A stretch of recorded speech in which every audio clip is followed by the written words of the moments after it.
In the NBA, it's wild how one single headline can just completely change the championship race overnight. And that is exactly what's happening right now. We're about to break down a massive decision by one of the league's biggest stars, and the ripple effect it's going to have on the entire Western Conference. And Kyrie, he said it himself. He knows how big this moment is. But, behind those words, there's a huge professional decision that is about to send shockwaves through the league and put every single contender on high alert. All right, so here it is, the big headline. Kyrie Irving is officially done for the season. His agent came out and said the goal is simple, but man, isn't crucial. Get him back to 100% so he can chase a ring next season. And honestly, that's where this whole story really gets interesting. Okay, so here's the game plan for how we're going to unpack all this. First, we're going to dig into Kyrie's decision and what it means for Dallas. Then, we'll get into why he's suddenly the most interesting name on the trade market. From there, we're going to pivot to the guy who's already running the West, Nikola Jokic. And then we'll wrap it all up by trying to answer the biggest question of all. Who is the real team to beat? All right, first up, let's talk about what's going on in Dallas, because the context here is everything. You've basically got a team that's looking way, way down the road and a superstar who's trying to win like yesterday. So look, the Mavericks are deep in a rebuild. They're jockeying for draft picks, they're hunting for a new GM, their eyes are on the long game. So what does that mean for a 32-year-old Kyrie whose championship window is right now? You've got this fundamental mismatch, right? And it just begs the question, what is his future with this team? And that question right there opens up a whole new can of worms. Because if Dallas isn't the spot for a win-now Kyrie, then where is?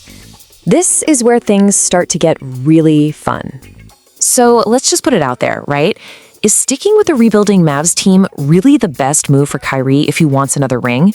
Well, one analyst was asked that exact question. And his answer? Well, it couldn't have been more direct. Does it get any clearer than that? Kendrick Perkins didn't even blink.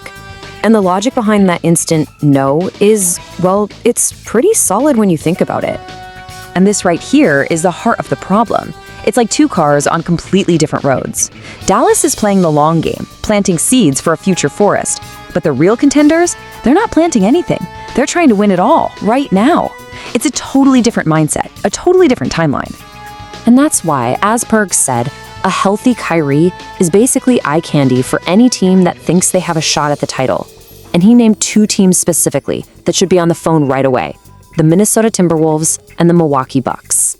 Let's just take Minnesota, for instance. The fit is kind of perfect, right? Kyrie is a stone-cold killer in the clutch. He can take all that late-game pressure off a young superstar like Anthony Edwards. And we have proof of concept here. He did this exact thing playing with LeBron James. And, oh yeah, they won a championship. He knows that world inside and out.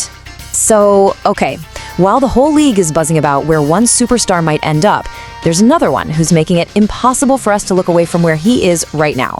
So let's shift our focus from Dallas all the way to Denver, and to the man who is quietly rewriting the history books. And this quote, man, it just perfectly captures the vibe around Nikola Jokic right now. It's this feeling of, wow, we are watching something truly, truly special, and we better not take it for granted. And look, to really get a grip on what we're seeing, you've got to look at the numbers, because calling it dominant doesn't even come close. What Jokic is doing this year, it's just bonkers. Okay, let's start with scoring. He's 7th in the entire league. Not 7th among centers, 7th, period. Elite. Now, the rebounds. Not just near the top, he's number 1, the best in the business. And then this is where it just gets insane. He's also number 1 in assists. Just let that sink in for a second. The number 1 rebounder is also the number 1 passer.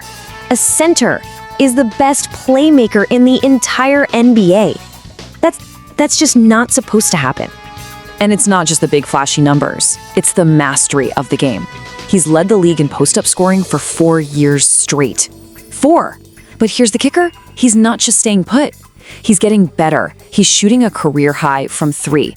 It's like a fine wine. He's just adding more layers to an already unstoppable game. So all this ridiculous dominance from the Joker, it all leads to the ultimate question in the West. You've got the young guns, the OKC Thunder, sitting at the top. So who is their biggest threat when the playoffs roll around? And of course, where do your eyes go? Straight to the defending champs. Are the Denver Nuggets, led by this unstoppable force? The team most likely to knock OKC off that top spot? Well, the experts, they're not all on the same page. So, in one corner, you've got Perk. He's making a case for the San Antonio Spurs. He actually called them the Thunder's kryptonite, believing that Wembanyama can just take over a series and be the best player on the floor. But pretty much everyone else is in the other corner, siding with Denver. Why? Their playoff experience is huge, and Jokic can control the tempo of any game against any team. For them, the only real question is just staying healthy. And that brings us full circle right back to the beginning, and it leaves us with this one final, really fascinating question to chew on. When we look ahead to the next championship race, what's going to be the bigger story?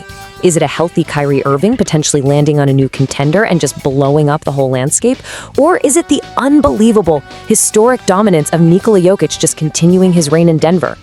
Man, that's a debate that could define the Western Conference for a long, long time.